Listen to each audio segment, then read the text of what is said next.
Hello everyone.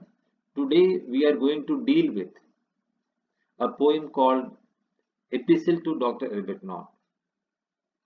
This poem, which is longer in nature, satirical in nature, written in heroic couplet, has been written by Alexander Pope, a very prominent poet of neoclassical era. Now we will not deal with the entire poem. We will merely focus on the extract where Edison was criticized. So the title is Lines on Edison from Epistle to Dr. Arbuthnot, written by Alexander Pope, the master satirist of neoclassical era. Alexander Pope was born in 1688 and he died in 1744. Now this is the portrait of Joseph Edison, who has written periodical essay, and periodical essays were very popular during early 18th century England. Now Joseph Edison was the personality who was criticized along with other people in Epistle to Dr. Arbuthnot. Lines on Edison. The Epistle to Dr. Arbuthnot is a satire in poetic form written by Alexander Pope and addressed to his friend John Arbuthnot, a physician. It was first published in 1735 and composed in 1734, when Pope learned that Arbuthnot was dying. Pope described it as a memorial of their friendship. It has been called Pope's most directly autobiographical work, in which he defends his practice in the genre of satire and attacks those who had been his opponents and rivals throughout his career. The poem includes character sketches of Atticus or Joseph Edison. Edison is presented as having great talent that is diminished by fear and jealousy.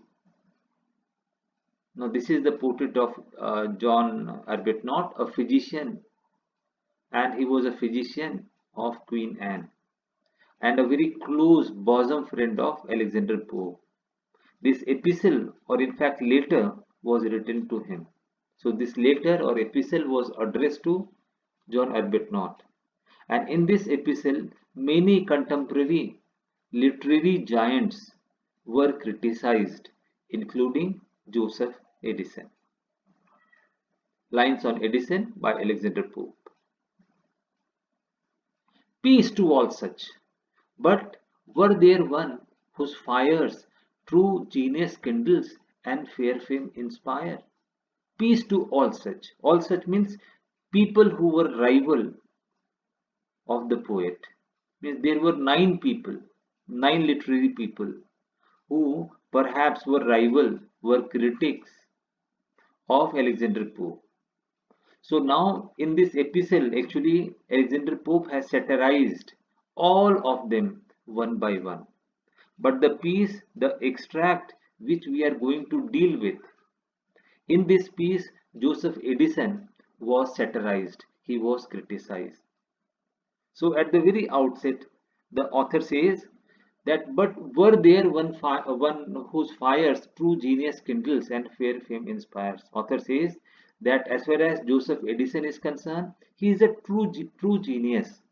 He is a master literary writer, and because of his literary output, because of his genius of writing, he was very soon become very popular among mass, blessed with each talent and each art to please. Now, as far as Joseph Edison is concerned, he is a man having tremendous amount of writing talent, and he was also very popular among people because people liked the way he used to write periodical essays, and periodical essays were very popular in early 18th century in entire England. So Alexander Pope says that yes, as far as Joseph Edison is concerned, he is the symbol of talent. He is the embodiment of creativity. And he used to do so, all those activities without much effort. Means it appears as if that Talent flows through his pen. And born to write, converse, and live with ease. Now he is a born writer and he articulates things without much difficulty. And because of that, he is very famous. And because he is very famous, therefore he used to earn tremendous amount of money. And with the help of those money, he is leading a very easeful life. There is no problem about that. But now he is criticizing, should such a man too fond to rule alone? Alexander Pope says that okay, as far as Edison is concerned, Edison is a talented man. He is a born writer. He is famous. He is earning a lot. But he should understand that people like myself are also there. They are also striving hard in order to achieve certain destination. And because he is senior to me, because he is quite famous, because he is established, he should understand that he should support a literary writer like me. Should such a man to want to rule alone? Where? In the field of literature, in the field of writing, in the field of creativity. Bear like Turk, no brother near the throne. Author says that Joseph Edison is behaving like a Turk or like the devil Turk, because Turk people, they just kicked out the writers from Constantinople after it fell in their hand. So he is behaving like a Turkish soldiers, Turkish tyrants, and Edison is unable to tolerate fellow writers, fellow strugglers, or people like me who also is striving to attain something. Bear like the Turk, no brother near the throne. Which type of throne? The throne of creativity, the throne of writing. View him with scornful, yet with jealous eyes. Scornful, hateful. So, Edison view Alexander Pope with a hateful eye. And he is quite harboring jealousy in his heart for Alexander Pope. Why? Perhaps because Edison has come to know that Alexander Pope is equally talented. He can, if he will strive hard tomorrow, he too will become very popular. So, out of jealousy, out of rivalry, Edison is not supporting Alexander Pope. View him with scornful or hateful eye, yet with jealous eyes. Means he is both hateful as well as jealous for Alexander Pope, and hate for art that caused himself to rise. Alexander Pope is unable to understand why Edison is harboring jealousy for him, because it is art, it is writing, it is literature which has made Edison a popular personality, a famous personality, a rich personality, is adored personality. So Edison should support a struggler like Alexander Pope. But strangely enough, he is not supporting. He is suppressing, he is disdaining, he is harboring the hateful and jealousy. Damn with faint praise, assent with civil leer, and without sneering, teach the rest to sneer. Damn with faint praise means he, or in fact Edison, he used to condemn people like Alexander Pope. Means Alexander Pope was time and again directly or obliquely condemned by Joseph Edison. Assent means approve. With civil leer, civil means public, leer means criticism. Means many a time, Edison has also criticized Alexander Pope, and without sneering, sneering means belittling, without Sneering, teach the rest to sneer. So there are other people, there are other critics. Perhaps Edison has given them some amount of advice that although I am not criticizing Alexander Pope, but you all should. And because of that, there are people who are without any valid reason, they are criticizing Alexander Pope for his writing. Means nobody is supporting Alexander Pope. Instead, all of them, they have made a gang, and this gang is responsible for undue criticism to Alexander Pope. Willing to wound and yet afraid to strike, just hint a fault and hesitate dislike. Alexander Pope further says that Edison is neither a good friend nor a robust enemy nor a good or courageous enemy, because he is willing to wound, means he wanted to inflict wound for Alexander Pope, but he is afraid to strike. He did not have enough courage to criticize, to hate in public. This type of character Joseph Edison is, willing to wound and yet afraid to strike, just hint a fault and hesitate a dislike. Now, in his heart, jealousy, hatred perhaps is there, and because of that, he dislikes Alexander Pope. And whenever Alexander Pope comes near Joseph Edison for any advice, Joseph Edison never give any advice to Alexander Pope, and instead he exhibit his jealousy, his hatred, his dislike on and off in public. Alike reserved to blame or to comment, a timorous foe and a suspicious friend. Now, Alexander Pope is criticizing Joseph Edison. He says that Joseph Edison is a blockhead.